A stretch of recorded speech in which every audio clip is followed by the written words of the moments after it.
Let's talk advanced skincare after 40. Why do we have to say after 40? By the way, my name is Jentri and I've been in the beauty industry for over 25 years. I'm a licensed esthetician, seasoned beauty professional.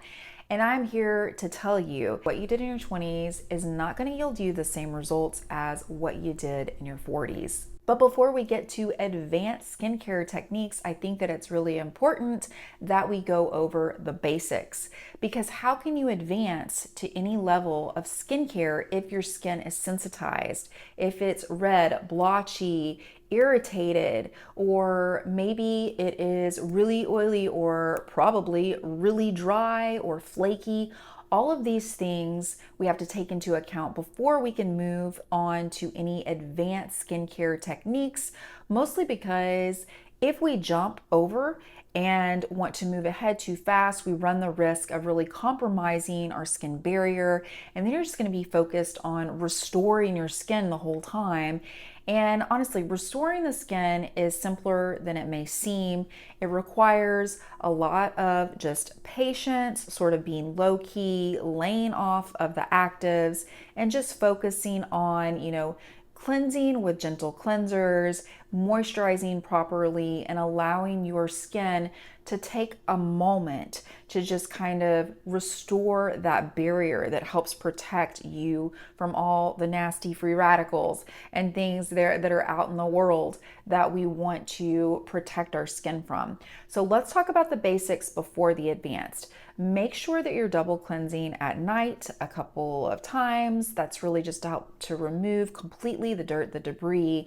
Make sure that you are treating your eyes the same way. You want to make sure that you're doing the double cleanse on the eyes.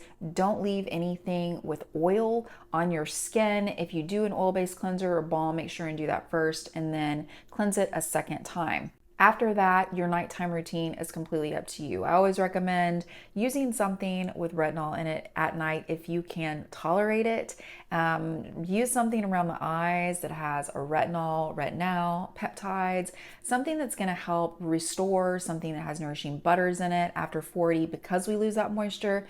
We want to make sure that we're using products, especially if they have retinol, that also have that added moisture that we need. If you're using a prescription, make sure you're layering it. You can even use like a hydrating serum or moisturizer before the retinol and or after it, but really using something before creates that sort of barrier to entry that really makes it helpful to avoid irritation and dryness. Now, during the day, you wake up, there's really no need to wash your skin in the morning with a cleanser unless you suffer from something like night sweats or you're touching your skin a lot, sleeping with pets and have pet dander on your skin. I always recommend just rinsing your skin with warm water, avoiding extremities like really, really cold water or really, really hot water that your skin doesn't really necessarily appreciate. And also, sure, there's the notion of spritz or splashing your skin with cold water to help sort of constrict things, to help close those pores. But this is the thing, right after you get those pores nice and soft from using warm water, that's a perfect time for your skin to receive the benefits of your skincare. If you go splashing your skin with a cold water, it's making it a little harder for your skin to receive those benefits. So just bear that in mind if you're a fan of splashing your face with cold water right after you rinse it in the morning with warm water. Ideally, you want to apply your serums first because they have smaller molecular sizes. Also, most serums are hydrating.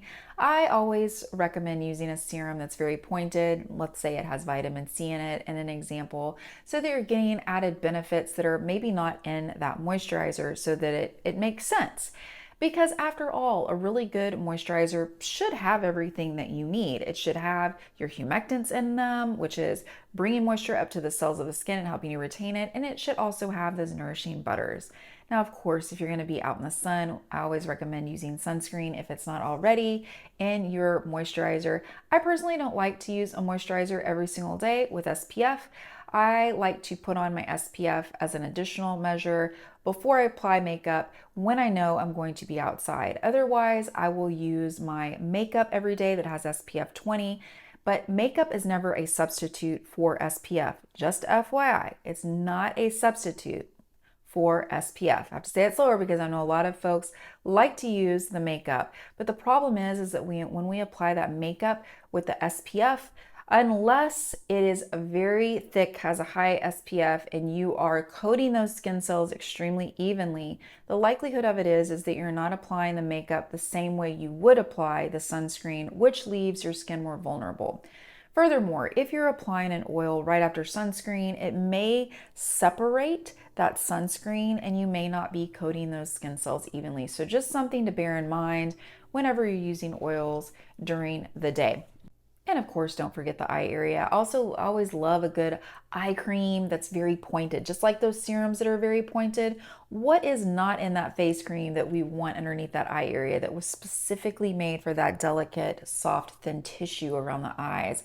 I personally love to use something with caffeine that helps constrict the blood vessels because that can help with vascular issues, to stimulate blood flow. It can help brighten up the appearance. It can help with dark under eye circles, even puffiness. So for me, I use my I Dream of Coffee. For you, anything with caffeine in it as one of the top ingredients may be helpful as well. I love using additional measures to help elevate the skincare routine. While some may consider retinol even an advanced skincare proposition, I believe that it's pretty common these days. It's pretty standard that so many of you are already using that. So for today, I would like to mention a couple of other things that I think can help you elevate your skincare routine both at home and in a spa or some type of aesthetics atmosphere, i.e. your dermatologist's office or at your esthetician spa. So things you can do from home under the $1,000 range, which don't get me wrong, $1,000 is a lot of money. But if you're considering things like laser treatments, going in and getting these high ticketed options for your skin, you may actually save money by using a great device at home, i.e. there's the laser that so many people are having success with. I'm in the middle of using mine, so I'll post my results once I get to that point. But there's also LED.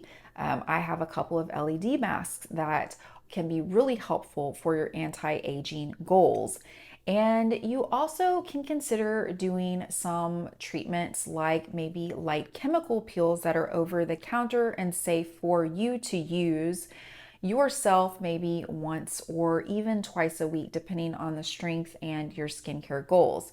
Now, I don't normally recommend you doing like the dermaplaning or microneedling at home, even though I know there's lots of at-home tools for that. I like to leave that in the good hands of a professional like myself. I specialize in dermaplaning. We use a stainless steel blade to help slough off those dead layers of the skin. So dermaplaning can be really helpful. Also, if you like to remove some of that vellus hair, and no, it won't make your hair grow back any faster. That is a common question that a lot of people ask. That vellus hair is different than other hair on different parts of your body. Dermaplaning is also great if you have sensitive skin. It can even be coupled with other services like chemical peels, but it really depends on, again, your skincare goals and how sensitive your skin is, all of the things that you will talk about with your licensed professional. Now, chemical peels. I've been specializing in light chemical peels for the majority of my career. In fact, many years ago, the first video I ever did, if you want to scroll back that far on YouTube, was a demo of a light chemical peel when I had my first little operation in Boulder, Colorado. It's right after I moved from Austin when I graduated from Aveda and started my business in Colorado before moving back here to Austin, Texas a couple years later.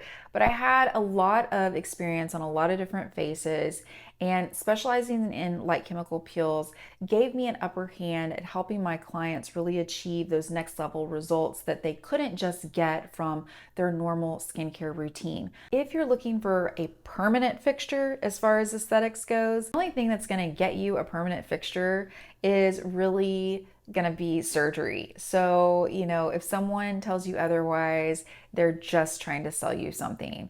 i.e., the saggy skin above your eyes. I've always had, I'm gonna rest my eyes. I've always had heavier lids my entire life. I know that there are things that may be helpful, such as a really good eye cream. It can improve the integrity of your eye area. Maybe the at-home laser devices can also help give you a little bit of a lift. Microcurrent, I'm also a huge fan of. Love microcurrent. The thing is that when you use those types of devices and then you stop using them, you're gonna lose the results. So it's something you have to consistently do. If it's within your resources or budget, talk to your dermatologist about laser treatments. There's also advanced laser treatments that can even treat the eye area. They may not be permanent, but they may last a really, really long time. And for the money, you may decide that it's worth it and call it a day. I hope that this was helpful. Please like and subscribe to my channel and make sure and set that notification bell if you have found this helpful. Remember, the more you know, the more you glow. Until next time, my friend, ciao for now.